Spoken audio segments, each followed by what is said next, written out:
अस्सलामुअलैकुम, कैसे हैं आप सब लोग। आई होप कि आप सब ठीक ठाक होंगे। आज हम इस नेक डिज़ाइन को बनाएंगे। इस नेक डिज़ाइन को बनाने के लिए मैं जो भी मेजरमेंट दूंगी आपने उसी के अकॉर्डिंग इस नेक डिज़ाइन को रेडी करना है। इस नेक डिज़ाइन को बनाने के लिए यहाँ पे मैंने बुकरम का एक पीस लिया है जिसकी चौड़ाई आप देख सकते हैं 10 इंचज़ है और इसकी लेंथ जो है वो 7.5 इंचज़ है। तो इसको हम इस तरह से डबल फोल्ड कर लेंगे। डबल फोल्ड करने के बाद हमने यहाँ पे देखें 4.25 इंच पे मार्किंग करनी है। आप अपने अकॉर्डिंग जो है इसकी खुलाई रख सकते हैं। मैं 4.25 इंच रखूँगी। तकरीबन 3.5 इंच पे मार्किंग करनी है। सबसे पहले हम यहाँ पे एक बॉक्स की शेप रेडी कर लें जी। तो यहाँ पे हमने जो अपना गैप रखना है वो 2 इंच पे रखना है। अब हमने इस मार्किंग को जो है इस तरह से इसके साथ मिलाते हुए एक राउंड शेप दे लेनी है। तो गाइस यहाँ पे हमने इसको बहुत डीप यहाँ से नहीं करना क्योंकि फिर वो नेक की शेप जो है वो बिल्कुल भी अच्छी नहीं आती। अब नीचे की तरफ यहाँ पे देखें मैं 3 इंचज़ पे मार्किंग करूँगी और यहाँ से बिल्कुल इसके मिड से हमने जो गैप लेना है वो तकरीबन 1.25 इंच का लेना है। इससे ज़्यादा आपने इसका गैप जो है वो नहीं लेना। अब यहाँ से देखें आपने इस तरह से एक लीफ की शेप देनी है बिल्कुल इस तरह। अब हम बाहर की साइड से 1-1 इंच का मार्जिन छोड़ते हुए कटिंग कर लेंगे। मैं पहले नेक को बाहर की तरफ से कटिंग करूँगी, देन इसकी अंदर साइड कटिंग करूँगी। इसका अंदर का हिस्सा जो है वो निकला है और इसको हम बिल्कुल साइड पे कर देंगे। इसको आपने वेस्ट नहीं करना। तो यहाँ से अब देखें हमने इस लीफ की कटिंग करनी है। यहाँ पे आके आप थोड़े से गैप के साथ इसको बाहर की तरफ निकाल दें। ये देखें तकरीबन 1-2 पॉइंट तक आपने यहाँ से इसका गैप देना है। अब मैं इसको ओपन करके भी आपको दिखाती हूँ कि इसका जो गैप है वो तकरीबन इतना आएगा। ठीक है जी। अब हमने अपने बैक नेक की कटिंग करनी है। बैक नेक के लिए भी बुकरम की जो मैंने चौड़ाई ली है वो 10 इंच है और इसकी जो मैंने लेंथ ली है वो 4.5 इंच है। फ्रंट में से ये पीस निकाला है, सेम इसी पीस को हमने यहाँ पे बैक पे रखना है। इस जगह पे आपने कर लेनी है इस तरह से मार्किंग। ठीक है जी। तो इसी पीस के अकॉर्डिंग जो है हमने अपना बैक नेक भी कटिंग करना है, बिल्कुल इसी शेप में जिस शेप में हमने अपने फ्रंट नेक की कटिंग की है। आप चाहें तो इससे कम डीप भी कर सकते हैं, ज़्यादा डीप भी ले सकते हैं, ये आपकी चॉइस पे डिपेंड करता है। सो गाइज यहाँ पे हमारे फ्रंट और बैक नेक की कटिंग हो गई है। इसको हम सिंपली फैब्रिक पे पेस्ट करेंगे और अपनी शर्ट के साथ इसको अटैच करके सिल लेंगे। तो यहाँ पे देखिए हमने अपना फ्रंट का नेक जो है वो बना लिया है, शोल्डर अटैच कर लिए हैं। इसी तरह से हमने अपना बैक नेक भी रेडी कर लिया है। क्योंकि ये ड्रेस का कलर कुछ ऐसा है कि यहाँ पे मैंने इसके अंदर काट दिया है ताकि आपको सही तरह से समझ में आ सके। बिकॉज अगर मैं इसको निकाल देती हूँ तो यहाँ पे देखिए इस चीज़ की बिल्कुल भी समझ नहीं आएगी। तो पाई भी मैंने इसकी कर ली हुई है, साइडों की सिलाइयाँ भी शर्ट की लगा ली हैं। आप चाहे तो फुली शर्ट जो है उसको स्टिच भी कर लें, तो उसके बाद जो है आप इसका जो बैन है वो अटैच कर सकते हैं, इसमें कोई भी इशू नहीं है। अच्छा, यहाँ पे मैंने जो बुकरम का पीस लिया है उसको आपने इस तरह से लंबाई में लेना है। नीचे देखें मैंने यही वाली शर्ट जो है उसको रखा है क्योंकि हमारी ये जो शीट है उसका भी कलर वाइट है, तो उस पर आपको बुकरम जो है वो सही तरह से नज़र नहीं आना था। बुकरम की जो मैंने लंबाई ली है वो देखें 17 है और इसको आपने कम से कम भी जो है चौड़ाई में 5 इंच या 5 इंच से ज़्यादा ही लेना है। ठीक है जी। और इस कॉलर को कटिंग करने के लिए आपने बुकरम को देखें, नेक हम जब कटिंग करते हैं तो बुकरम की इस तरह से फोल्डिंग करते हैं, लेकिन यहाँ पे लंबे रुख में आपने बुकरम लेनी है और उसकी फोल्डिंग कैसे करनी है, लाइक दिस, ऐसे। और अब हमने अपने बैन के लिए निशान लगाना है। तो यहाँ पे आपने पहले खुलाई देखनी है कि आप बैन को खुला कितना रखना चाह रहे हैं। तो यहाँ पे देखें मैंने इसको 6.5 इंच जो रखना है क्योंकि ये बिल्कुल नेक के साथ ही लगा हुआ अच्छा लगेगा, तो 6.5 रखना है। तो यहाँ पे मैं निशान लगाऊंगी 3.25 पे। ठीक है जी। यहाँ पे देखिए 3.25 पे मैंने मार्किंग कर ली है और यहाँ भी जितना आपने इस जगह पे निशान लगाना है ना उतना ही आपने नीचे की तरफ भी निशान लगाना। तो यहाँ भी देखिए मैंने 3.25 इंच पे ही इस तरह से निशान लगाया। इस निशान को बिल्कुल ऐसे हम सीधा कर देंगे इसके साथ और इस निशान को हमने यूं कर देना है ताकि हमें पता चल जाए कि ये हमारा जो है वो बैक पार्ट का निशान जो है वो लग गया। अब सिंपली ये देखें जो हमारे फ्रंट में से ये बुकरम निकली थी जब हमने अपने फ्रंट नेक को कटिंग किया था ना, तो जो उसमें से ये बुकरम का पीस निकला था ना उसको आपने ऐसे तय लगानी है। लगाने के बाद आपने सिंपली क्या करना है, यहाँ पे रखना है उसको। ठीक है, इस जगह पे इसको रखेंगे और यहाँ से देखें बिल्कुल इसके साथ साथ आपने इस तरह से मार्किंग कर लेनी है अपनी। ठीक है जी, ये हो गई जी हमारे बैंड की मार्किंग। अब हमने क्या करना है, बाहर की साइड आप 1 इंच खुला भी रख सकते हैं, 1 से ज़्यादा भी, लेकिन मैंने जो है वो इतना खुला वाला बैंड नहीं रखना। तो यहाँ पे देखिए मैंने 1.25 इंच पे निशान लगाना है, क्योंकि मैं बहुत जो है वो चौड़ा बैंड नहीं लगाऊंगी, वो बिल्कुल भी अच्छा नहीं लगता। तो यहाँ पे हमने 1.25 इंच पे जो है ना वो मार्किंग कर लेनी है। इस सारे पे मार्किंग करने के बाद हम एक लाइन ड्रॉ कर लेंगे बिल्कुल अपने बैंड के राउंड में ही, जैसे हमने अंदर की तरफ मार्किंग की थी सेम उसी मेथड से हमने बाहर की तरफ भी मार्किंग करनी है और इस पर हम फिर कटिंग कर लेंगे। इसमें बिल्कुल भी आपने मार्जिन नहीं देना, सेम इसी के ऊपर हमने कटिंग कर लेनी है।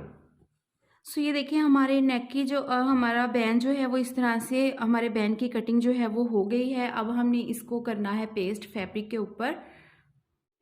सो गाइस यहाँ पे देखें मैंने इस तरह से जो है वो बैंड को फैब्रिक के ऊपर अटैच कर लिया है और यहाँ पे देखें जी हमारा डबल फैब्रिक है। ठीक है, इस चीज़ को आपने देखना है ध्यान से, ये डबल फैब्रिक है और इसका जो बाहर वाली साइड है ना उसको हम तकरीबन 1/2 इंच जो है वो छोड़ के इस तरह से फैब्रिक को, तो हमने सारा जो है ना डबल के डबल को ही इस तरह से कटिंग कर लेना है।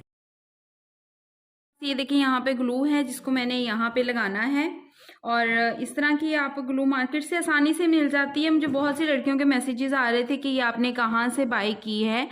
तो ये जो स्टोन्स जहाँ से हम लेते हैं मोती सितारे वगैरह ना, तो उस शॉप्स पर जो होती हैं ना ये चीज़ें आसानी से अवेलेबल होती हैं। ठीक है, तो आप वहाँ से इसको ले सकते हैं। इसको फैब्रिक पे लगाने के बाद अब मैं फ्रंट वाला पार्ट जो है उसको पकड़ूंगी और इस तरह से बैंड के ऊपर फोल्ड करते जाऊंगी और साथ में आयरन करते जाऊंगी। सो गाइस अगर आपके पास फैब्रिक ग्लू नहीं है तो आप शावर करें थोड़ा सा अपने फैब्रिक के ऊपर और देन उसको प्रेस कर लें तो भी क्रीज आपकी बहुत अच्छी बन जाएगी। अब जो ऊपर आपको एक्स्ट्रा फैब्रिक नज़र आ रहा है आपने उसको बिल्कुल सीधा इस तरह से कटिंग कर देना है, कोई भी एक्स्ट्रा फैब्रिक आपके बैंड के ऊपर नहीं होना चाहिए। अब आपने यहाँ पे देखें सिलाई लगानी है, इस तरफ को सिलाई नहीं लेके जानी, बिल्कुल इसके साथ साथ रख के हम सिलाई लगाएंगे। सिलाई लगाने के बाद हमने एक्स्ट्रा फैब्रिक अंदर से कटिंग करके डीप कट्स लगा लेने। अब हम बैंड को पलट के अच्छे से आयरन करके इसको प्रेस कर लेंगे और एक्स्ट्रा वाला जो फैब्रिक है बैक साइड पे सारा इस तरह से निकाल देंगे। अब जो ये बैक साइड का फैब्रिक है ना इसको हमने इसी तरह से बैंड के ऊपर उल्टाना है और इसको अच्छे से हमने प्रेस कर लेना है। बहुत अच्छे से आपने इसको प्रेस करना है ताकि बैंड अटैच करते वक्त हमें कोई भी मुश्किल ना हो। अब देखिए हमने दरमियान में बिल्कुल नेक के दरमियान में जो फैब्रिक है ना नीचे बिछाया हुआ उस पर एक लाइन लगा ली है ताकि हमें मिड का पता चल जाए और बैंड के भी मिड में हमने जो है वो चौक के साथ निशान लगा लिया है। अब हमने रखना है बैंड को इस तरह हमारा जो है ना वो इस जगह से गुजरेगा। ठीक है, यहाँ से हमने 1 इंच का गैप देना है और आपने इस चीज़ को ध्यान में रखना है कि ये जो कॉर्नर आ रहा है ना हमारे नेक का, बैंड की तय आपने इस तरह से बिठानी है यहाँ से कि ये जो हमारी शर्ट का कॉर्नर आ रहा है ना शोल्डर वाली जगह से, और यहाँ पे आपने बैंड को भी रखना है। ठीक है, और इस तरह से हमने यहाँ पे करनी है मार्किंग और मार्किंग आपने करनी है इन दोनों कोनों को आपस में मिला के। ये आपको मैं बार बार बता रही हूँ, ये दोनों कोने आपके मिलने चाहिए। अब आपने ये देखना है कि आपका बैंड जो है वो किस पॉइंट से इस तरफ को गुजर रहा है। ठीक है, तो यहाँ से बैंड को आपने यूँ थोड़ा सा तिरछे में लेके आना है इस तरह से। और अब हमने ये चीज़ देखनी है कि हमारा जो बैंड है वो किस जगह से गुजर रहा है। तो ये पॉइंट हमारा यहाँ पे आ रहा है और ये पॉइंट आ रहा है जी हमारा यहाँ पे। तो इस तरह से तिरछे में इसकी सिलाई लगनी है। अब हम यहाँ से देखेंगे कि हमारा बैंड जो है वो नीचे की तरफ तिरछे में कितना आ रहा है, तो वहाँ पे आपने चौक के साथ इस तरह से मार्किंग कर देनी है।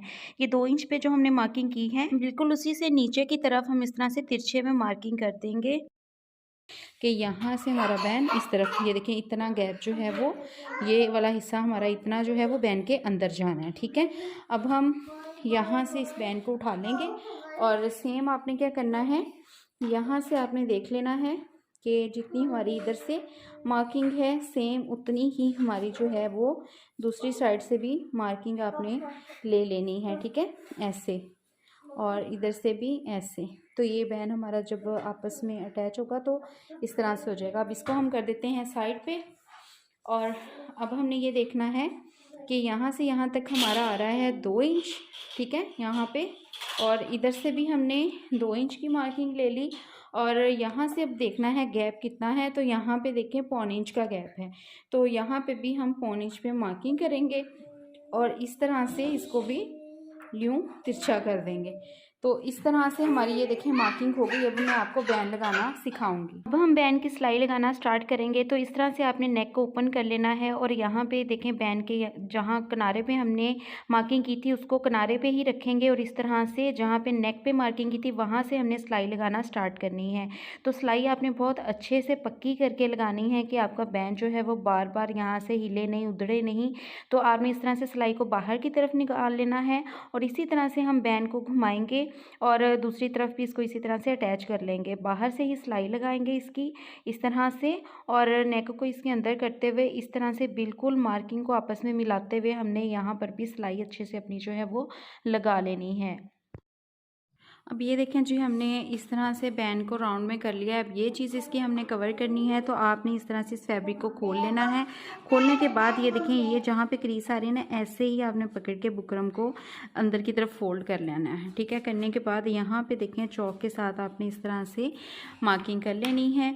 तो सिंपली इस तरह से मार्किंग करने के बाद इस फैब्रिक को हमने उल्टाना है और यहाँ से ऐसे ओपन कर देना है। ठीक है, इस तरह से देखें आपने जो हमने मार्किंग की है ना बैक वाला फैब्रिक इस तरह से बिल्कुल नीचे की तरफ आपने खोल देना है और शर्ट का जो नेक है उसको भी इस तरह से पलट लेंगे ताकि सिलाई में ना आ जाए और यहाँ पे ऐसे ही बिल्कुल तिरछे में जैसे हमने मार्किंग की थी ना बिल्कुल ऐसे ही तिरछे में आपने इसको सिलाई लगा देनी है।